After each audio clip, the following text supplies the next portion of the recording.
Les narcotrafiquants, en tout cas, redoublent d'ingéniosité, trouvent des solutions, vont jusqu'à C'est faire... encore une preuve de la nature du régime marocain. Ça, c'est totalement vrai. En fait, les Marocains ont une sorte de couteau suisse. Le couteau suisse des pressions. La drogue, immigration illégale, L'immigration clandestine, terrorisme, oui. terrorisme, pression, Espionnage. espionnage. Et ils utilisent ça d'abord sur l'Espagne, parce que Pays voisin. c'est le voisin le plus direct et en tout cas celui qui est prêt à subir toutes ces pressions.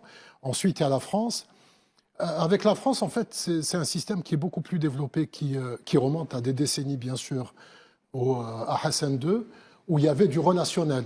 C'est-à-dire les grands responsables politiques français, les grands chefs d'entreprise, avaient des riads, c'est-à-dire des biens au Maroc, le flux financier. Mais avec l'arrivée de Mohamed VI, en fait, tout ça s'est beaucoup plus développé. Donc, on a vu avec Pegasus pour la partie, on va dire, technologie. Et la pression aussi, donc, quand on parlait tout à l'heure avec la drogue, avec ces grands réseaux de drogue, notamment avec ce grand réseau qui est basé, une grande mafia marocaine qui est basée essentiellement donc, dans le nord de la France, la Belgique et la Hollande.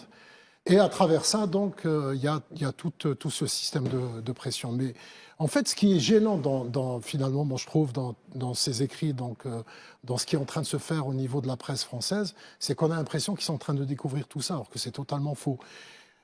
C'est connu, c'est documenté, il y a des preuves, mais à chaque fois, il y a les politiques qui interviennent pour étouffer tout ça.